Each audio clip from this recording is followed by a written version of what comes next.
Story 1. Invisible Humanoid. I was 13 years old in Lake Orion, Michigan, visiting my mom's friend and their kids for the 4th of July weekend. This event in particular happened on the 4th. After the fireworks and families with their lit up hats and glow-in-the-dark jewelry made their way home, all the partiers were making their way to a second location to finish out the night. It was at this time, me and my friend along with my mom's friends had the city to ourselves. We were really just roaming around, walking down some residential roads outside of the downtown area. It was really quiet and dead out, probably around 2 a.m. No cars driving around, just that really calm, peaceful time of night. It was the time of night where people could really just run wild and do anything they wanted because no one was there. My mom's friend's kid wanted to ding-dong ditch some houses. I was kind of a straight-edge kid, and this made me nervous, but I just went along with it. We had ding-dong ditched probably around, I'd say 5 houses at that point, and the kids started pressuring me to do it. It was my turn, and I just didn't want to disappoint any of my friends. So they directed me to ring the doorbell of the house we were standing in front of. It was a smaller white house, square-shaped, some metal fencing around the back for the owner's dogs. I walked up the concrete pathway to the front door, illuminated by an outdoor light on the corner of the house. Then, I walked up the concrete steps to find out there was no doorbell, so I walked back. I explained there's no doorbell, thinking that would get me out of the task of ding-dong ditching. I didn't get off that easy, and was just told, "Knock then." So as someone who didn't want to kill the fun, I went back. I opened up the screen door and knocked to find out my friends had already taken off running. I ran after them, and I didn't know if I believed what they were saying, but even my friends said they saw it. Apparently, there was a face in the window the first time I went up to ring the doorbell. Nobody told me the house was notoriously haunted. I could go into more detail here, but this house is not the story I've come to tell. At this point, I was a little spooked and out of breath. We must have run about a half a mile away. I looked behind me, on guard a bit, after being told what they'd seen at the house. As I was looking behind me, I saw this figure that I always described as looking made out of water. A humanoid. It was like a hairless, invisible man, approximately 6 feet tall with unusual proportions. It looked like a bulkier man, not with the usual curves of the arms and legs. I never saw it bend its legs, which creeped me out. It was just always closer when I looked back. It was a humanoid figure, translucent, and it made me think the background behind them was wavy and had a defined outline. Under a streetlight on the sidewalk about 50 meters back, I just saw it staring at us. I figured my mind was playing tricks on me because I was already spooked and just kept walking, joking around the others, looking back every so often. It was following us, and I could see it was staying a distance, but it kept pace, keeping to the sidewalk.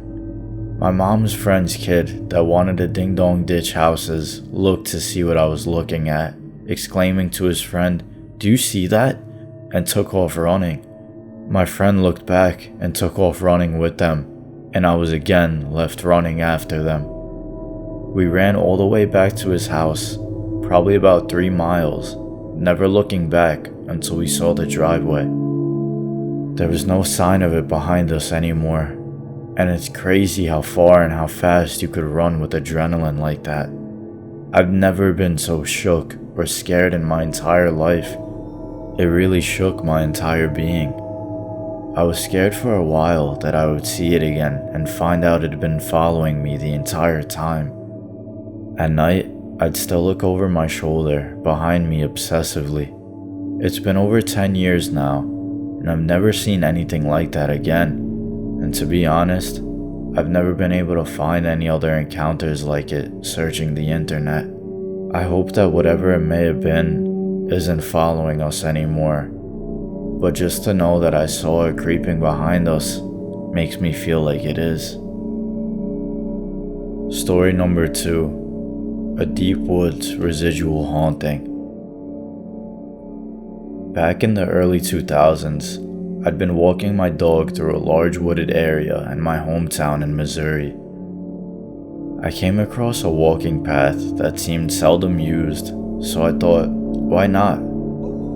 As I'm walking down this path, I came across a cliff with about a 30-foot drop off into what looked like an old lake bed. The cliff was large and horseshoe shaped, and the bed was very rocky. Out in the center, I saw what looked like a very large rock circle with a pentagram in the center. I thought to myself, I need to remember how I got here and come back at night to see if I can catch something happening. Wasn't too smart of me, was it? Fast forward a year later, a childhood buddy and I were hanging out with a college friend of mine, and we were looking for something to do on a Saturday night. It was July, and I lived in a college town, so there are not many parties going on, none that we wanted to go to anyway. The bar scene also wasn't the same when school was out. All of a sudden, I had the bright idea of saying, "Hey, I found this thing way back in the woods, we should go check it out." So armed with flashlights, we headed out into the night.